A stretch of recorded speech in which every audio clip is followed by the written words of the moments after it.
Bonjour. Depuis 12 ans, je suis connue par certains de vous sous le nom d'Elisabeth Luce.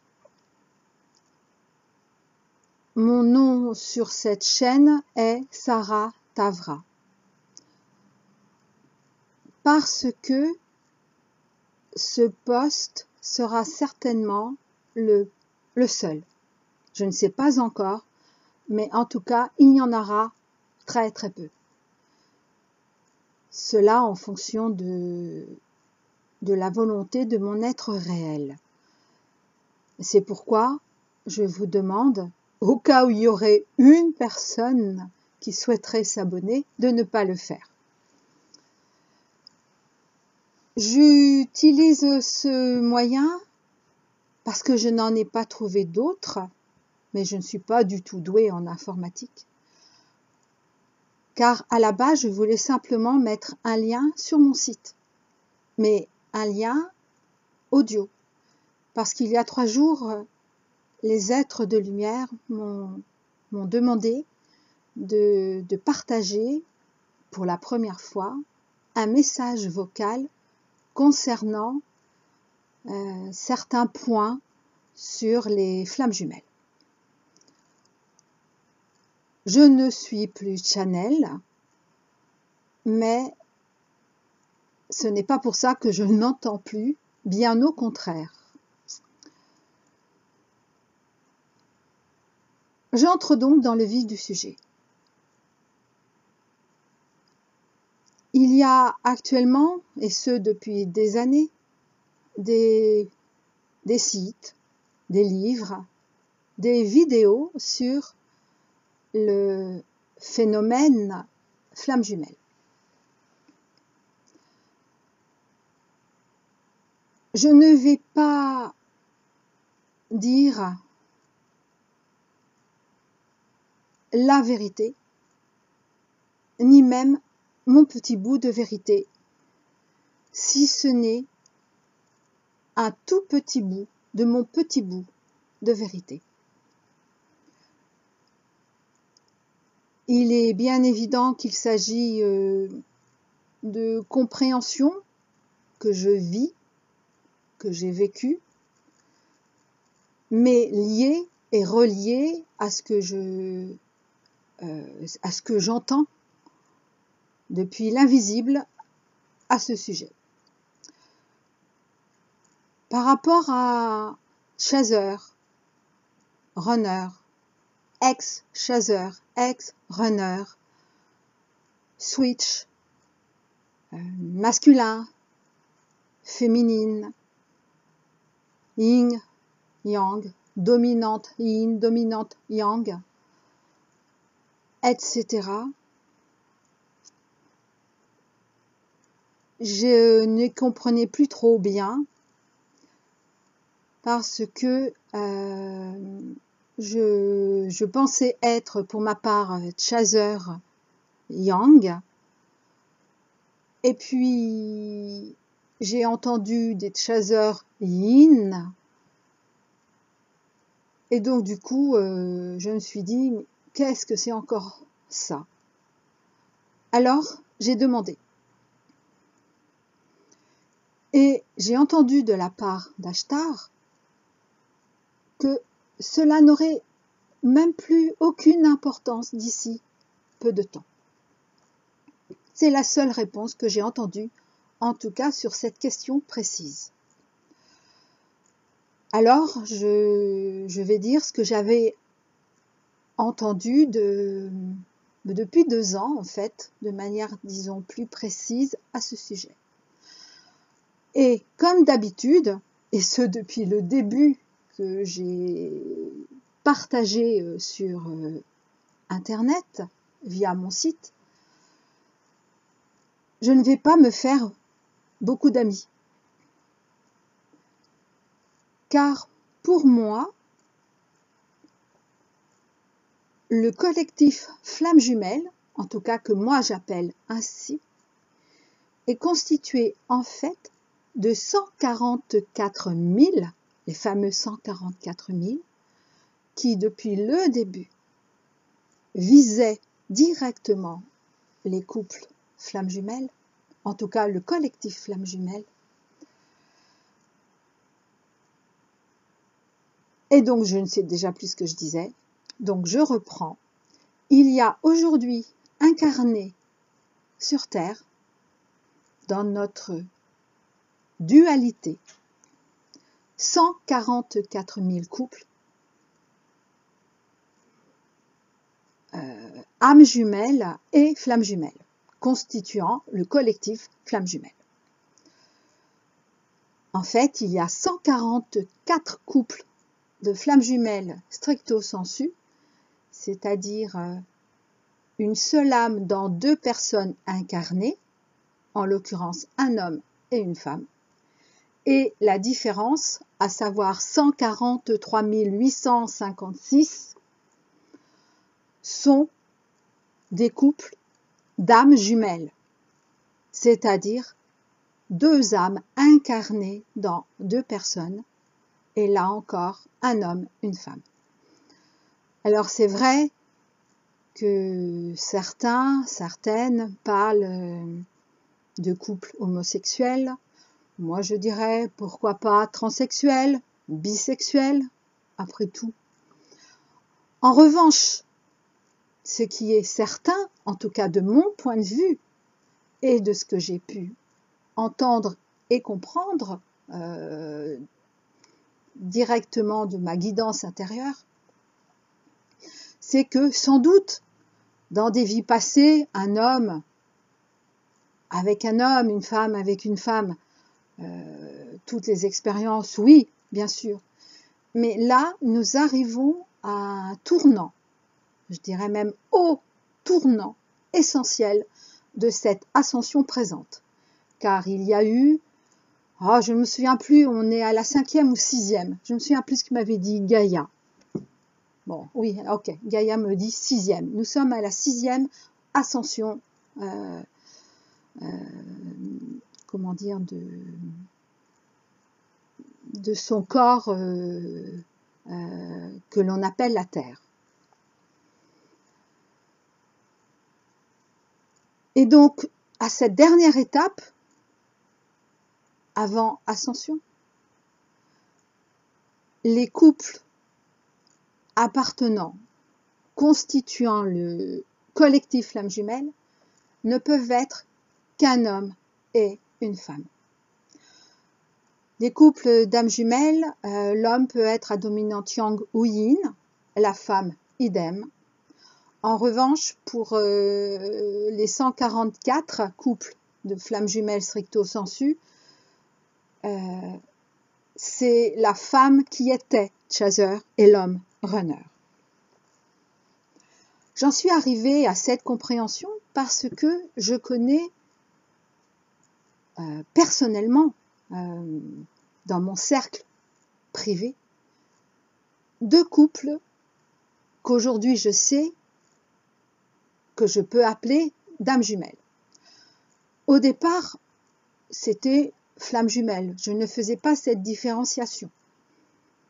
Mais en revanche, j'avais remarqué qu'il y avait des très très grands points communs, à la fois en 5D et enfin, je veux dire dans l'invisible et dans le visible, parce qu'après tout, cet invisible, je ne sais pas de quelle dimension c'est. Et notamment sur des critères que j'avais entendus concernant les couples flammes jumelles. Et qu'au départ, je croyais que c'était vrai pour tous les couples flammes jumelles, en tout cas du collectif. À savoir, déjà forcément un homme, une femme, mais ça c'est vrai aussi pour les couples d'âmes jumelles.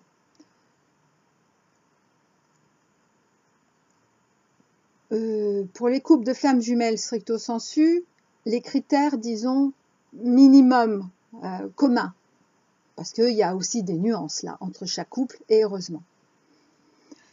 Eh bien, le couple flammes jumelles stricto sensu, les deux moitiés sont forcément du même signe astrologique.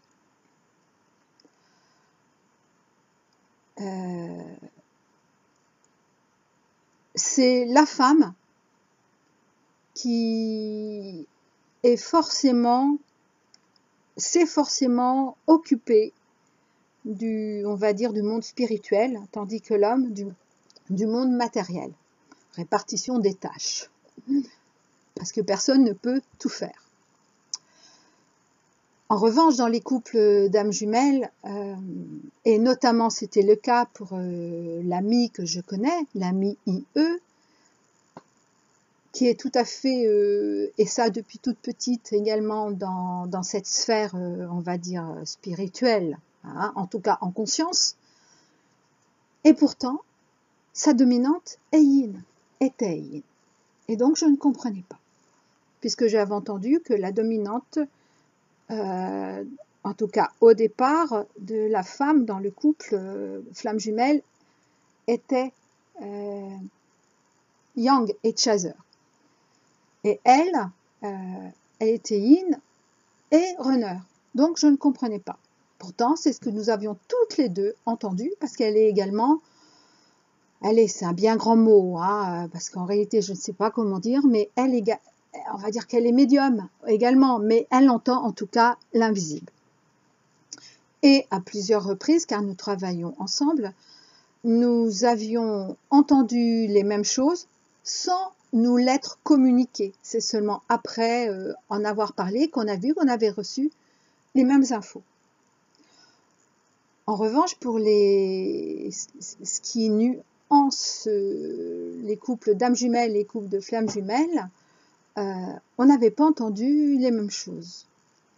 Alors, en quoi c'est important cette nuance? En tout cas, ça l'a été pour moi, ça le devient de moins en moins, mais c'était parce que j'avais posé la question aux êtres de lumière, parce que je ne comprenais rien. D'un côté, il m'avait dit ceci, cela, voilà, et de l'autre, je voyais bien qu'avec mon ami, c'était pas le cas. Et donc, je me disais, mais est-ce que j'ai mal entendu, etc. Et pourtant, je savais que j'avais pas mal entendu.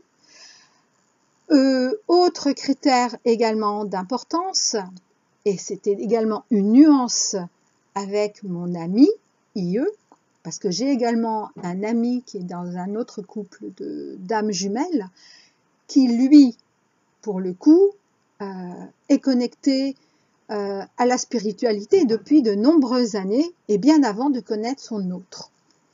Ce qui n'est pas le cas pour les couples de flammes jumelles stricto sensu. Les hommes, non, ne se sont jamais connectés, en tout cas avant leur rencontre avec leur autre, ne se sont jamais connectés en conscience au monde spirituel. Ce n'est plus le cas depuis quelques mois, mais c'était le cas jusqu'à assez récemment, même très récemment. Et donc, une autre nuance est que cet ami IE, est en contact par téléphone, par Skype, et également se sont vus et ont eu des rapports charnels. Et je ne comprenais pas non plus cette nuance, puisque moi j'avais entendu qu'aucun couple de flammes jumelles ne se voyait, ne se connectait dans le visible, n'était pas en communication dans le visible, que ce soit de visu ou par internet, ou par mail, ou par téléphone. Depuis quelques mois, il y a connexion, oui, mais uniquement dans l'invisible. Et d'ailleurs, les hommes du couple flammes jumelles, ils ne connaissaient absolument pas cette façon de communiquer. C'est tout nouveau pour eux. Mais il est vrai qu'ils ont appris très vite, bien plus vite que nous, les femmes, en termes linéaires. Mais il est vrai aussi que c'est par tout le travail que nous avons fait en amont qu'ils ont pu arriver à cela. Et d'ailleurs, c'est eux qui termineront le travail en aval.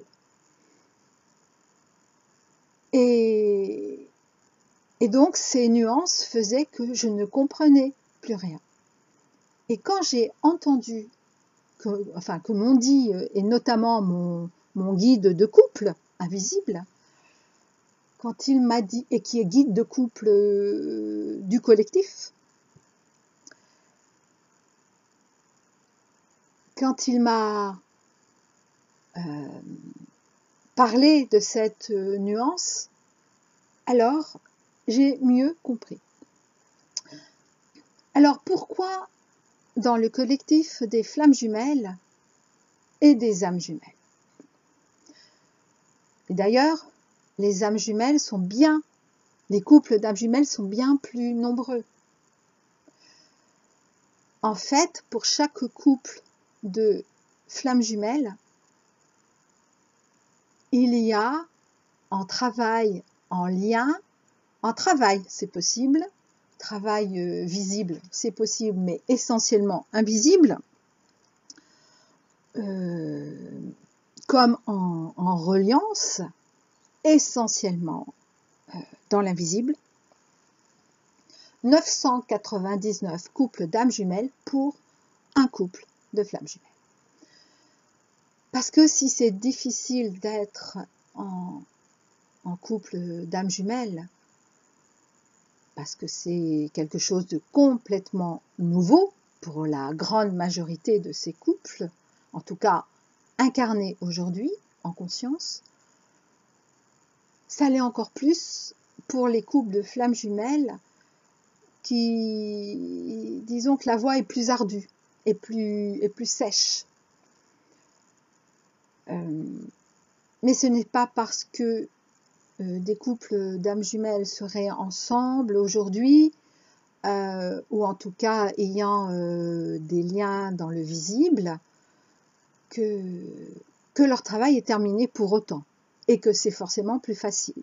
Non, parce que là, ces derniers temps, il y a eu, et j'en fais partie, mais mon amie aussi en fait partie, alors que nous l'avons vécu sans le savoir, puisqu'elle était à ce moment-là en vacances et nous ne nous appelions pas, nous n'étions pas en connexion, en tout cas dans le visible, eh bien, nous avons vécu au même moment les mêmes doutes, les mêmes colères,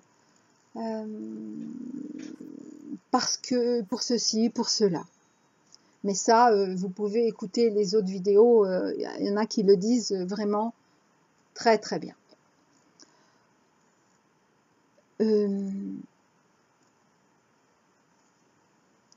Oui, donc l'autre nuance qui était pour moi importante, c'était que j'avais entendu, et que c'est encore le cas aujourd'hui, puisque je demande vérification là en cet instant, c'est oui, eh bien, aucun couple de flammes jumelles stricto sensu ne vit aujourd'hui ensemble, ni même n'ont eu de contact physique depuis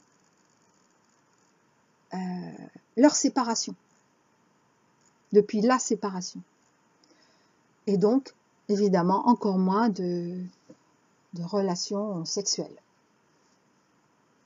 Et donc, par rapport à ça aussi, je ne comprenais pas cette différence. Je ne comprenais pas, d'autant plus que j'avais entendu que ce n'était pas possible. Alors, me demandez pas pourquoi, je ne sais pas. Et d'ailleurs, j'entends tellement de choses et nous recevons tellement d'infos qu'on se pose de moins en moins de questions. Voilà. Et on fait de plus en plus confiance, de plus en plus, y compris par notre mental. La chose que j'avais entendue dès le départ, c'était, pour faire image et faire très très simpliste, que les couples d'âmes jumelles étaient là notamment pour accompagner, pour préparer le chemin des couples de flammes jumelles, lesquels chacun veille sur ces 999 couples. Alors pour ma part, j'en connais donc 2. Sur 999, vous allez me dire, c'est pas beaucoup, c'est certain. Mais cela n'empêche que nous sommes en connexion dans l'invisible. Et forcément, à un moment donné, ils viendront à notre rencontre, je parle de mon autre et moi, comme nous pourrons aller au leur. Ce collectif de flammes jumelles représente la clé, à la fois la serrure et la clé du déclenchement de l'ascension collective, de cette donc 6e ascension collective de Terra.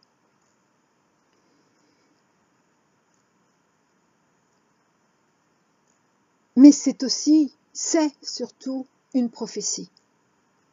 Donc, tous les opposants ne peuvent rien, ne peuvent empêcher cette prophétie de se réaliser.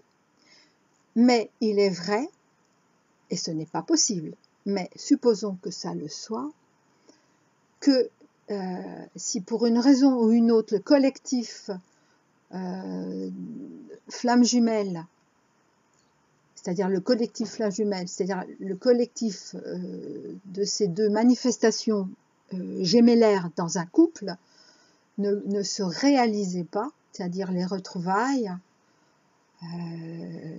les réunions pour les couples d'âmes jumelles qui se sont déjà retrouvés, eh bien, retrouvés en 3D, hein, eh bien, l'ascension ne pourrait avoir lieu. Le collectif est le fer de lance de l'ascension collective. En tout cas, d'aujourd'hui.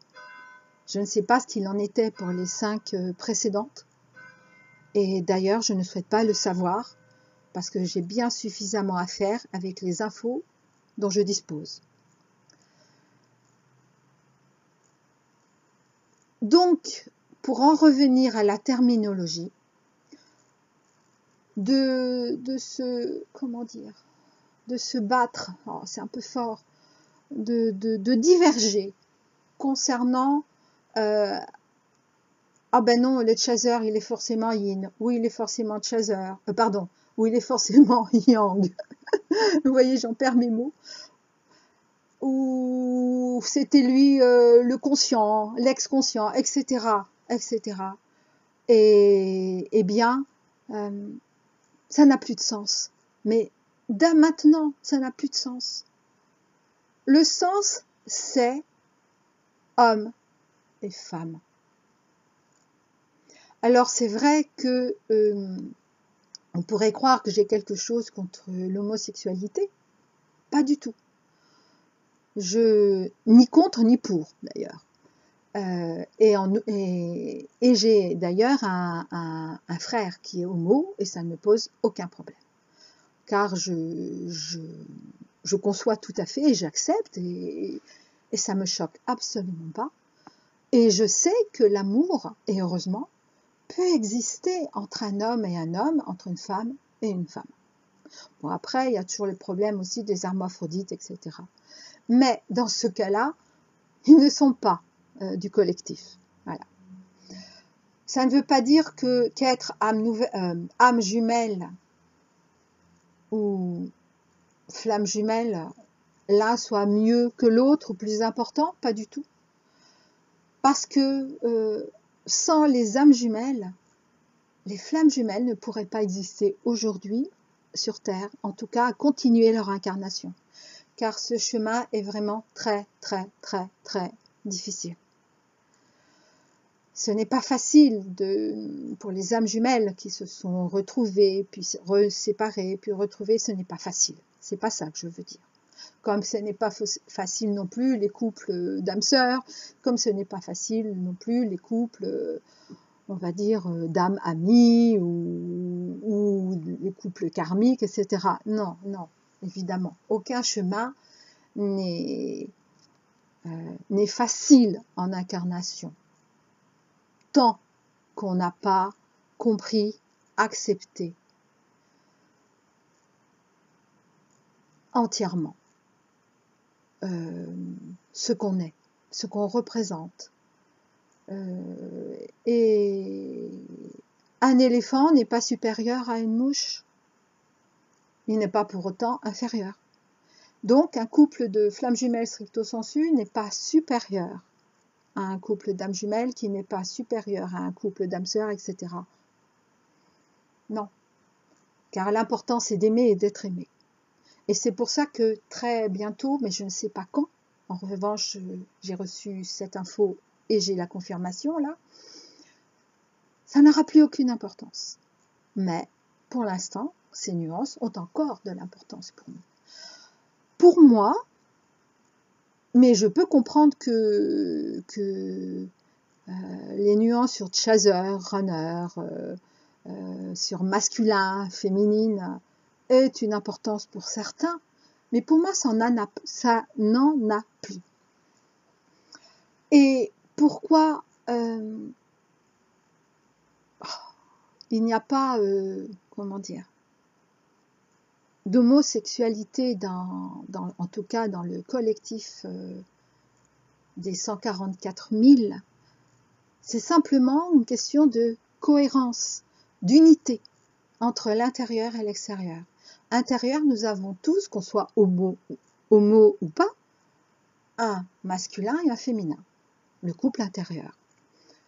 Et il n'y aurait pas unité ni cohérence avec l'extérieur si ce n'était pas un homme qui représente extérieurement le yang et une femme qui représente extérieurement le yin. En outre, la rencontre, en tout cas dans le cadre des flammes jumelles stricto sensu, ne peut avoir lieu. Les retrouvailles, pardon. Non, la rencontre a eu lieu. Les retrouvailles ne peuvent pas avoir lieu, même si elles sont pour très bientôt, tant qu'il n'y a pas eu mariage intérieur de la femme et de l'homme. Alors, bien sûr, moi, quand ils m'ont dit ça, je me suis dit, ah ouais, mais moi, mon mariage intérieur masculin-féminin, il sera jamais, en tant qu'humaine, en tout cas, réussi à 100%. Donc, ça ne se réalisera jamais.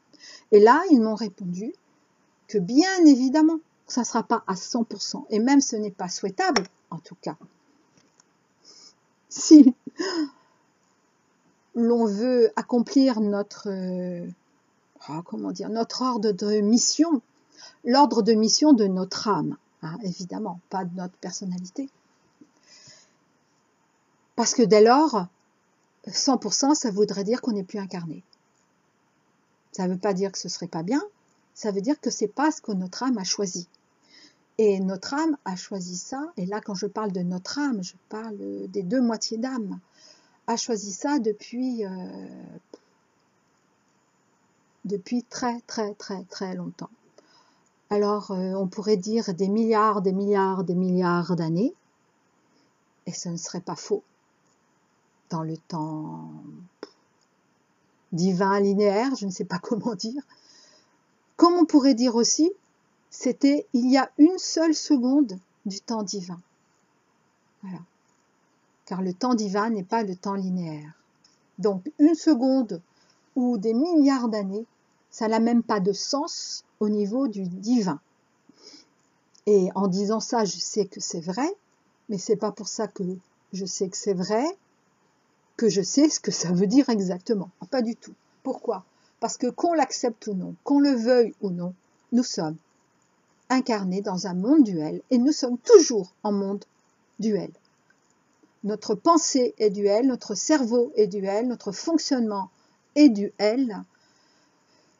Et il est même, pour faire image, en 3D ancienne, en nouvelle 3D, mais également en 4D, en 5D, et peut-être au-delà, ça je ne sais pas.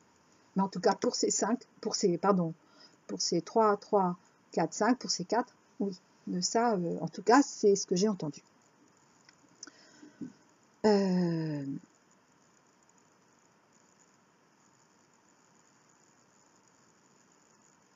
Pour en revenir à cette nouvelle lune du 2 juillet qui est très très très importante et dont les effets se font encore ressentir, ainsi que je l'ai écrit sur mon site, eh bien, on pourrait résumer cette nouvelle lune, parce qu'il y en a plein qui l'ont qualifiée, hein. Bon, je le fais aussi, mais c'est bien forcément partiel et partial.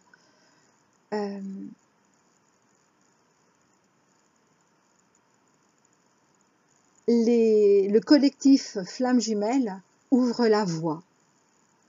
Alors quelle voie? La voie de l'ascension. Et cela sera confirmé par la pleine lune, qui est également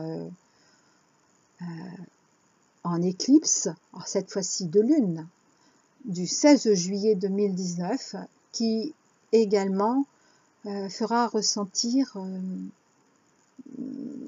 ses implications pendant un long moment, lequel je ne sais pas, il ne m'a pas été autorisé de savoir en termes linéaires, mais moi je dirais au minimum une semaine. En tout cas pour les effets, les premiers effets, hein. Sinon ça va perdurer bien au-delà. Et ce mois de juillet est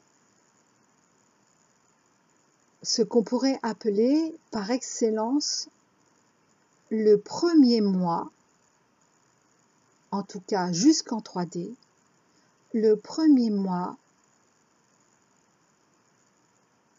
de la sexualité sacrée.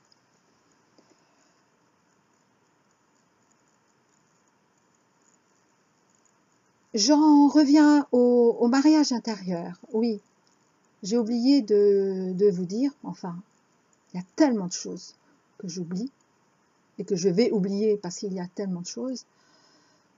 Le 5 avril 2019, qui était, je crois, également une nouvelle lune, a eu lieu, et ça c'est vrai pour les 144 000 couples, a eu lieu dans l'invisible, leur fiançailles. Le mariage extérieur ne peut avoir lieu qu'à partir du moment où les deux pendants du couple, qu'ils soient flammes jumelles ou âmes jumelles, chacun a réalisé, en tout cas suffisamment, le mariage de son couple intérieur. Et cela, c'est uniquement à notre âme, avec bien sûr l'accord de la présence, qui décide quand on est prêt. Alors je dis n'importe quoi, peut-être que pour moi il faudra 75%, pour d'autres 60%, pour d'autres 80%, je n'en sais rien. Mais en tout cas, le 100%, c'est sûr que c'est impossible.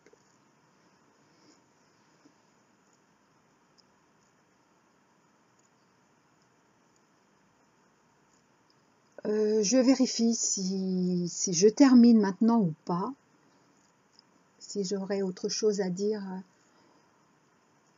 qui paraîtrait important aux yeux de mes guides.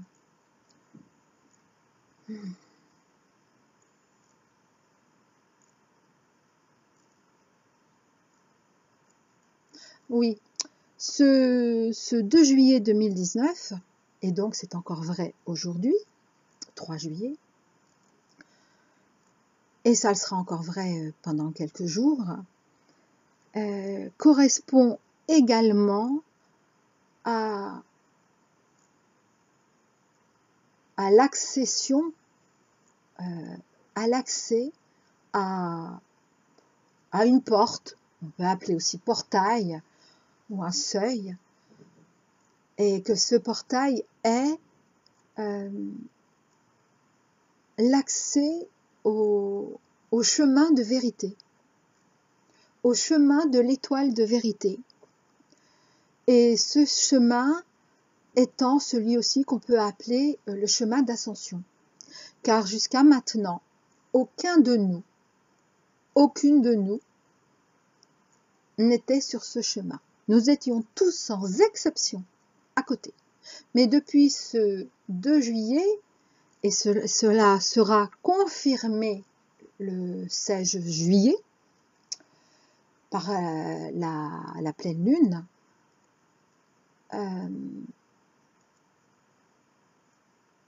nous avons, en tout cas le collectif, chacun, alors pas tous en conscience, mais tous dans l'invisible,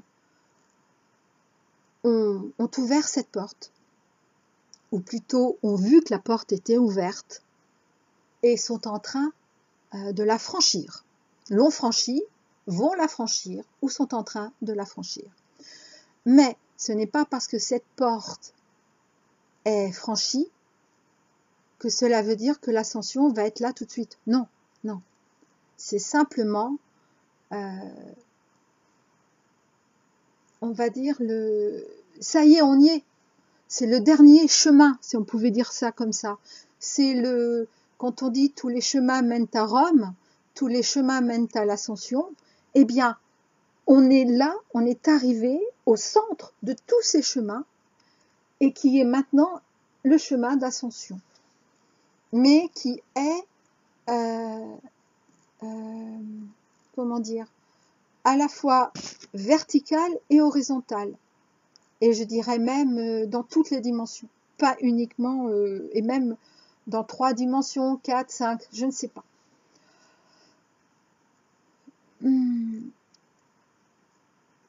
Oui, et donc du coup, en me rappelant ça, mes guides attirent aussi mon attention sur ce qui se passe dans nos personnalités.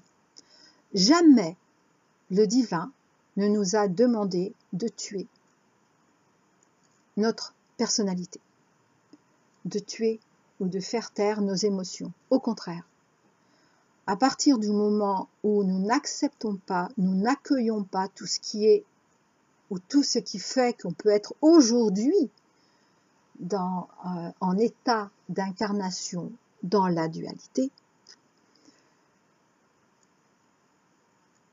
eh bien, et donc j'ai encore perdu le fil là, de ma phrase, non pas de ce que je veux dire. Ah, il faut que je fasse plus simple. Nous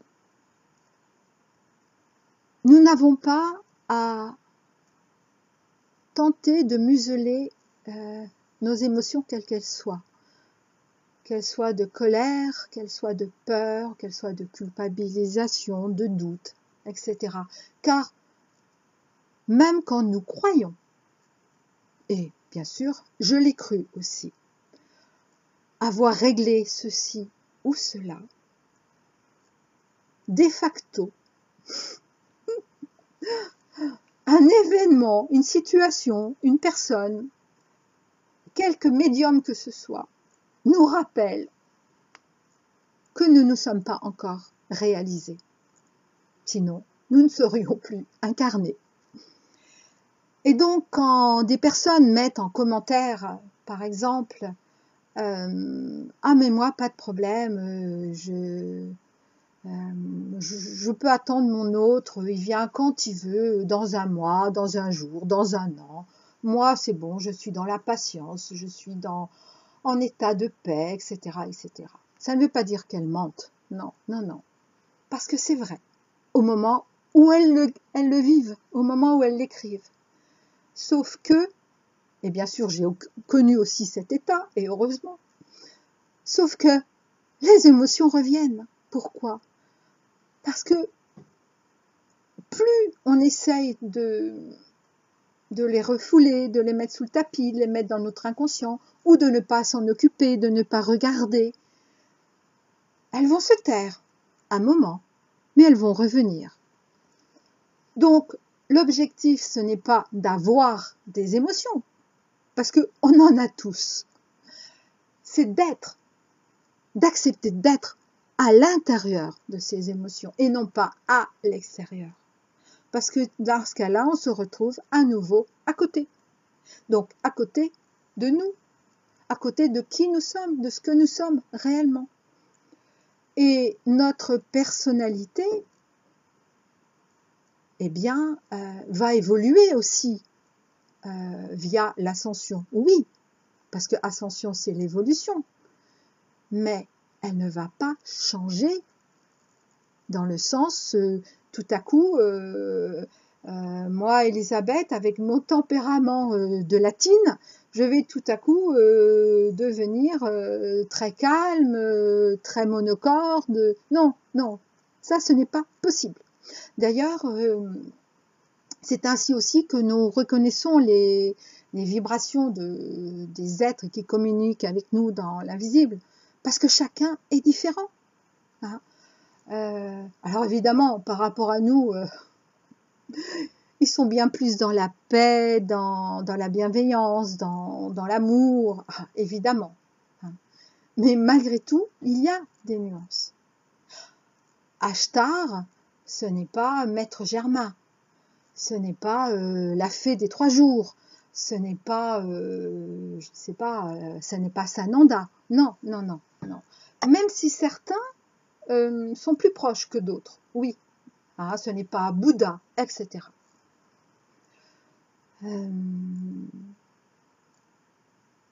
Dans notre différenciation, la Mère divine n'est pas le Père divin, mais bien évidemment que c'est un seul être. Mais le but, s'il y avait un but à notre ascension, c'est pas de retourner dans l'union fusionnelle, dans l'union confusionnelle, pas du tout. C'est notre étape aujourd'hui, c'est notre ascension aujourd'hui, c'est le retour dans l'union, dans l'unité, oui, mais différencié. C'est-à-dire que l'univers, le divin, nous aime de manière inconditionnelle, évidemment. Mais pourtant, il différencie mon être réel d'un autre être réel. Mais son amour est le même pour chacun. Que l'on soit, pour faire image, de la lumière ou de l'ombre, ou même de ce qu'on peut appeler le mal. Et l'ombre n'est pas le mal. C'est ceux qui exploitent, qui utilisent l'ombre, qui font le mal. Mais l'ombre en elle-même n'est pas le mal. Mais bon, ça, tout ça c'est expliqué dans mes livres. Et tout ça pour dire que aucun de nous ne peut atteindre, en tout cas toucher, l'unité si pour cela il s'exclut, il se met en dehors de la dualité. Ainsi que me l'avait dit la Mère divine dans une de mes canas quand j'étais channel, c'est la dualité acceptée, transcendée qui mène à l'unité. Il n'y a pas d'autre chemin pour rencontrer notre unité, pour retrouver notre unité. Alors originelle, je ne sais pas, parce qu'il me semble que c'est un peu trop tôt pour nous, même avec cette ascension, parce que je sais que les êtres de lumière qui communiquent avec nous sont bien plus évolués et avancés que nous en tant qu'incarnés, mais je sais aussi qu'ils ne sont pas, dans l'unité originelle, sinon ils ne pourraient pas communiquer avec nous. Il y aurait bien trop de différences. Et encore, ils sont obligés de diminuer, mais c'est pas le terme non plus, d'apaiser au maximum leur vibration, sinon on imploserait.